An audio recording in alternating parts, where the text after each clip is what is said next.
Bonjour! Aujourd'hui, je vais vous parler d'Edgar Allan Poe. Avec la belle photo qui est ici, qu'on va appeler parfois juste Edgar Poe pour faire plus court. C'est un écrivain américain. Selon moi, c'est un des trois grands écrivains de la langue anglaise avec William Shakespeare et James Joyce. C'est, à mon sens, les trois plus grands. C'est un écrivain très important et dont l'œuvre va rayonner immensément sur les générations d'écrivains qui vont suivre. Et il va avoir des effets sur des écrivains aussi différents que Charles Baudelaire, Jules Verne, Arthur Conan Doyle, Stéphane Mallarmé, H.G. Wells, Asimov. Donc vraiment, il va avoir un effet très large sur la littérature, et pas juste la littérature de langue anglaise, vraiment la littérature mondiale. À mon sens, on peut dire que c'est la première figure du paria. Paul Verlaine avait forgé l'expression du poète maudit. Edgar Poe est vraiment le premier poète maudit, l'écrivain qui écrit en marge de la société, mais il n'est pas en marge de la société comme le serait un moine ou un sage dans la tradition asiatique qui serait en retrait pour réfléchir à la vertu et qui arriverait et qui dirait sa sagesse pour que le peuple ignorant apprenne. C'est pas du tout ça. Edgar Allan Poe, on est vraiment dans quelqu'un qui est mis à l'écart parce qu'il fait tâche sur le paysage social. C'est quelqu'un qui dérange, quelqu'un qu'on considère vicieux, qui est vu comme un pervers. Il va avoir des problèmes d'alcool, ça c'est connu. Il va avoir des problèmes d'argent, mais c'est aussi le contenu de ses textes qui dérange beaucoup. Et si on quitte d'ailleurs la figure de l'écrivain maudit, la figure d'Edgar Poe, l'écrivain, pour s'attarder vraiment à l'œuvre, c'est une œuvre d'une grande richesse à cause de sa variété. C'est quelqu'un qu'on va présenter comme l'inventeur du roman policier, avec toutes les nouvelles, avec le personnage de Dupin, Double assassinat sur la rue Morgue, La lettre volée, Le mystère de Marie Roget. Donc, des nouvelles qui, pour la première fois, mettent de l'avant la déduction policière et la résolution d'énigmes comme étant vraiment la trame narrative principale. Évidemment, après Edgar Poe, ben là, il y aura Sherlock Holmes. Après Sherlock Holmes, Agatha Christie et son Hercule Poirot. Et là, franchement, le roman policier, jusqu'à aujourd'hui, c'est un torrent de livres, tous basés sur un principe qui a été inventé par Edgar Poe. Et Edgar Poe, contrairement à tous les écrivains de romans policiers, s'entêtera pas à prendre ce précepte et à en faire l'unique moteur de sa littérature. Il va faire 3 nouvelles policières, mais après on passe à autre chose. Et c'est ça aussi qui est fort, c'est qu'il invente quelque chose et après il se déplace tout de suite. Il va y avoir des nouvelles autour de l'horreur. Quand on pense à l'œuvre de quelqu'un comme Lovecraft, Lovecraft est un enfant d'Edgar Poe. Edgar Poe est vraiment le premier qui va mettre le sentiment d'angoisse au centre d'une œuvre littéraire. Tu sais, je pense à des nouvelles comme Le Chat Noir, Telltale Heart, Le démon de la perversité. Ces textes-là vont d'ailleurs nourrir l'image d'un Edgar Poe vicieux, fondamentalement méchant.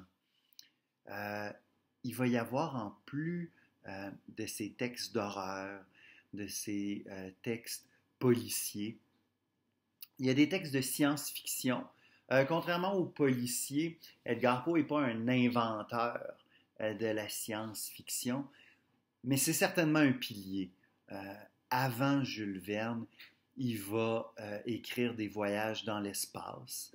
C'est pas le premier à le faire, mais il va le faire avec un angle scientifique qui va nourrir ce qui va suivre.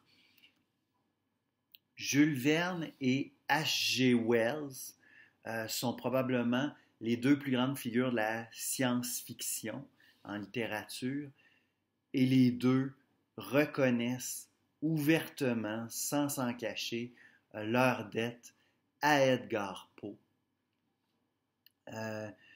Tous ces genres littéraires qui, après ça, vont devenir des industries en elles-mêmes, eh bien, ça ne limite pas l'œuvre de Poe, parce que l'œuvre de Poe, c'est également des poèmes, et des poèmes magnifiques sur lesquels vont travailler Baudelaire, vont travailler Mallarmé, mais vont travailler aussi des poètes de langue anglaise. Donc, on s'arrête vraiment à une poésie qui met au centre de sa plume l'aspect fantomatique qu'on va retrouver beaucoup dans le symbolisme, la disparition évanescente de l'être aimé. Je pense à des poèmes comme Annabel Lee, qui sont magnifiques aussi. Et évidemment, le chef-d'œuvre d'entre les chefs-d'œuvre, son poème The Raven, qui est un poème où un corbeau rentre le soir et rappelle et martèle l'absence de l'être aimé à un homme triste. En plus de tout ça, juste ça, ce serait une œuvre littéraire suffisante. Il a fait des textes littéraires étranges et magnifiques où il réfléchit la littérature. Baudelaire le traduit par la genèse d'un poème, tout son texte explicatif sur le Raven. Il y a un texte magnifique aussi publié au Castor Astral qui s'appelle Eureka. Je recommande chaudement la lecture de ce livre. On est vraiment dans un univers où la poésie et l'essai s'entrecroisent. Il m'est permis, en tant qu'individu, de dire que je ne puis pas concevoir l'infini et que je suis convaincu qu'aucun être humain ne le peut davantage. Un esprit qui n'a pas une entière conscience de lui-même, qui n'est pas habitué à faire une analyse intérieure de ses propres opérations pourra, il est vrai, devenir souvent sa propre dupe et croire qu'il a conçu l'idée dont je parle. Et on a là quelque chose qui est magnifique chez Poe, qui est la rencontre du poétique et du rationnel. C'est comme si le rationnel était mis au service de l'effet poétique et d'un effet chez le lecteur émotif. On va pouvoir créer la peur, l'angoisse, mais aussi la tristesse. On va pouvoir l'émouvoir par rapport à la beauté. Donc, on cherche à émouvoir, mais en passant par la rationalité pour atteindre l'effet poétique. Et il n'y a pas un lieu où ça est mieux réussi que le fameux Raven, que je vais essayer de vous retrouver. Poème magnifique. C'est un poème très long. Ma prononciation anglaise n'est pas excellente, alors je vous fais grâce d'une lecture entière. Je vais vous lire simplement une strophe. Once upon a midnight dreary, while I pondered, weak and weary, over many a quaint and curious volume of forgotten lore, while I nodded, nearly napping, suddenly there came a tapping, as of some one gently rapping, rapping at my chamber door.